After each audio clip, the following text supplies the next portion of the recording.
Equation in one variable हा आपला नवीन chapter आहे। आता या चॅप्टर मध्ये काही गोष्टी तुम्हाला मी बॅक क्लास मध्ये समजून देतो, म्हणजे बेसिक काय असतं इक्वेशन संदर्भात। जसं की पहा, एक उदाहरण घेऊ आपण, 3x + 4 = 19। क्लियर? तर हे जेव्हा आपण सॉल्व करत होतो तर 3x = 19 आणि +4 आपण पुढे पाठवायचो अपोजिट साइडला आणि चिन्ह बदलतं, इथे काय होतं मायनस होतं आणि दॅट्स व्हाय 3x = 15 आणि यावरून x = आता हे 3 मल्टिप्लाय मध्ये आहे, अपोजिट साइडला गेल्यावर कुठे जातात ते डिवाइड मध्ये आणि 3 5 चा 15 बरोबर। अशा पद्धतीचं आपण इक्वेशन्स पाहिले आहेत। त्यामध्ये आपण असं पण उदाहरण पाहिलं होतं की जसं की पहा 2x + 5 = 24 असं जर असेल तर यामध्ये आपण काय केलं होतं, अगोदर 2 न मल्टिप्लाय करायचं, 2 × x 2x, 2 न पुन्हा 2 ला 5 ला पण करायचं, जसं x ला मल्टिप्लाय केलं तसं 5 ला पण, 2 5 चा 8, then 2x = +10 अपोजिट साइडला गेल्यावर -10, 2x = 14 and then x = 14/2 आणि यावरून x ची व्हॅल्यू 7 येते। ओके, आता यामध्ये तिसरा टाइप आपण थोडासा वेगळा पाहिला होता की जसं की x/2 + 5 =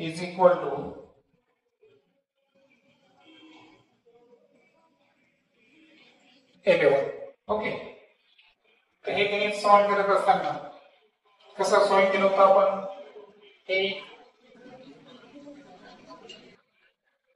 हे जे इक्वेशन आहे त्या इक्वेशन मध्ये डिनोमिनेटर किती आहे 2, तर प्रत्येकाला कितीने मल्टिप्लाय करायचं 2 ने मल्टिप्लाय करायचं, प्रत्येक राशीला पहा x/2 याला पण 2 ने मल्टिप्लाय करायचं, 5 ला पण 2 ने मल्टिप्लाय करायचं आणि 11 ला पण 2 ने मल्टिप्लाय करायचं।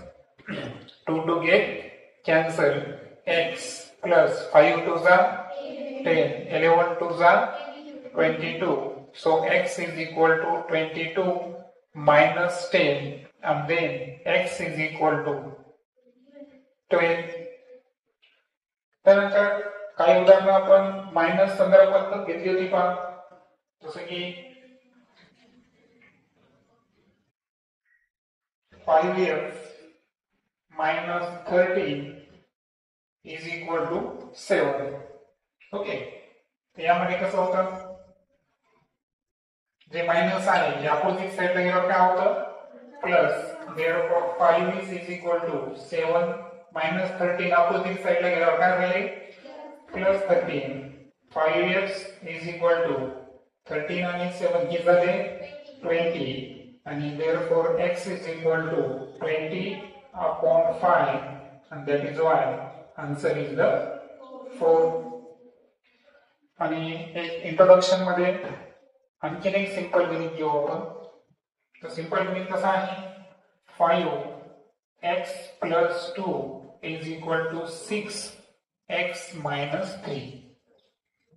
तर असं जर असेल तर आपण कसं केलं होतं, 5 ला आपण x ने मल्टिप्लाय करतो अगोदर आणि त्यानंतर 2 ला, 5 × x 5x, 2 × 5 10, 6 × x 6x - 6 3 = 18, then x जे आहे ते लेफ्ट साइडला घ्यायचे, जे अंक आहेत नंबर्स ते राइट साइडला घ्यायचे, सो 5x + 6 आले आणि इकडे काय झाले पलीकडे -18 as it is +10 तिकडे गेल्यावर काय झाले 5x मधून 6x -x, कारण 1 लिहायची गरज असते का, 6x मधून 5x गेलं 1x राहतात, चिन्ह आपण मोठ्या संख्येचं घेतलं म्हणून मायनस घेतलं, पण x ला काही नाही म्हणजे काय असते तर 1 असतं, 1 लिहायची गरज नसते।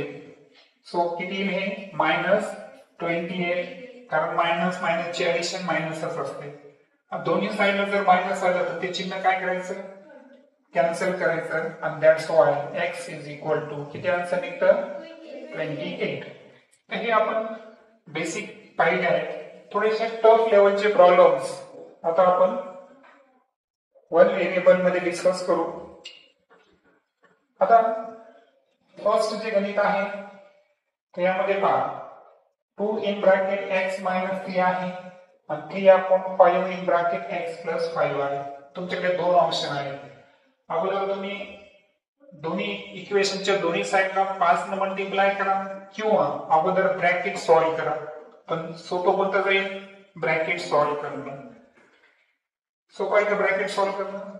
नाही, कारण ब्रॅकेट सॉल्व केलं तर 3 अपॉन 5 फॅक्टर किती वेळेस येणार, 2 वेळेस येणार. हे चुकू शकतं. दॅट्स वाय अगोदर आपण काय करू, इक्वेशनच्या दोन्ही बाजूला 5 ने मल्टिप्लाय करू. 5 ने का मल्टिप्लाय करायला आपण, कारण आपल्याला हे 5 रिमूव्ह करायचे, काढून टाकायचे. सो काय करणार मी इथं डिवाइड, सॉरी डिवाइडच्या ऐवजी काय multiply. So multiply both side of equation by 5. बरोबर.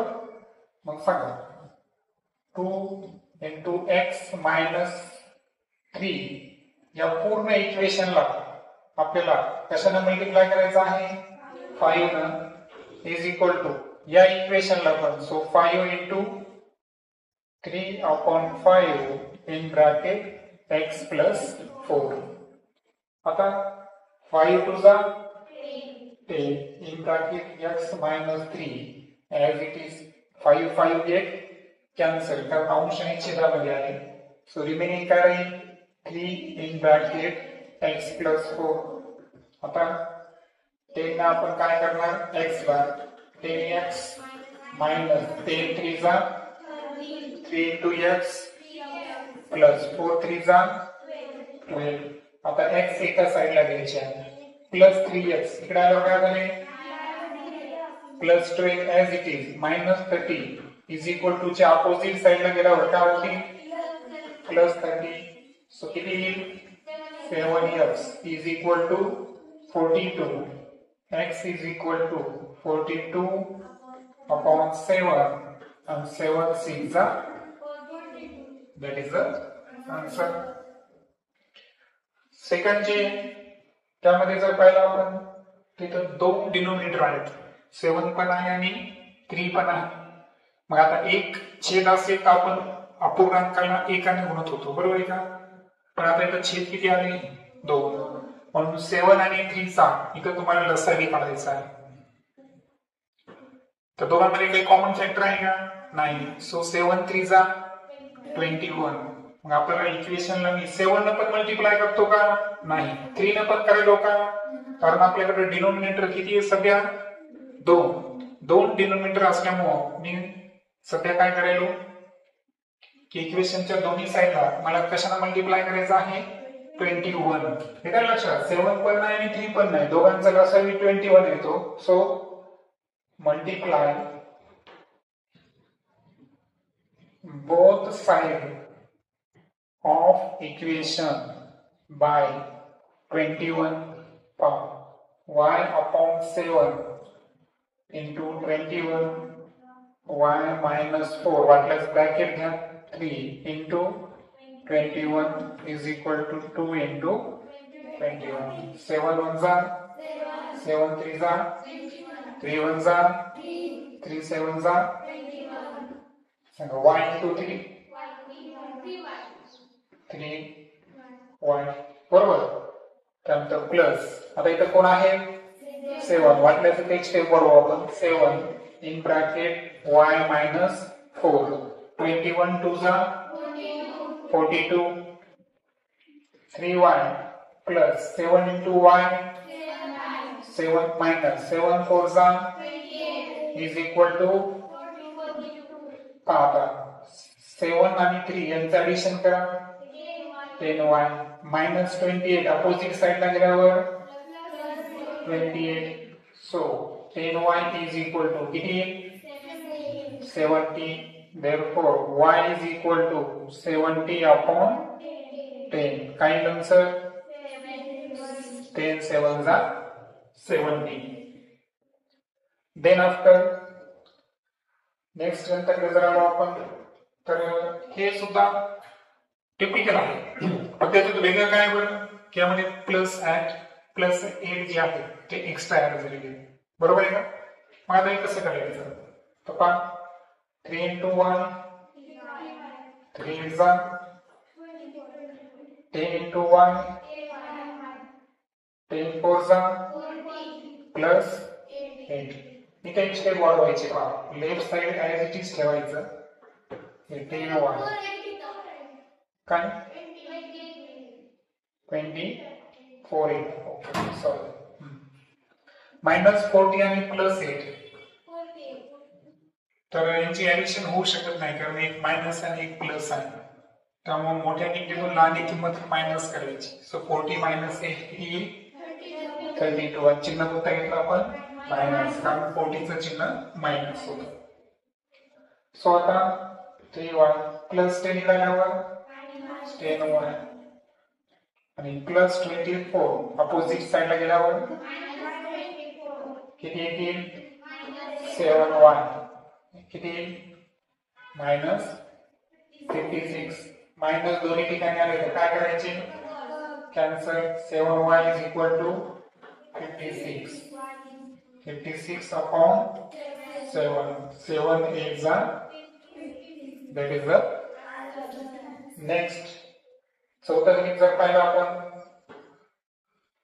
तर पहा इथे केअरफुली बघायचं इथं मल्टिप्लिकेशन नाही इथं पहा b नंतर काय आहे प्लस पुन्हा इथे पण काय आहे प्लस इथे मल्टिप्लिकेशन आहे का सर्व कंस तुम्ही कॅन्सल करून घ्या होतं b plus 1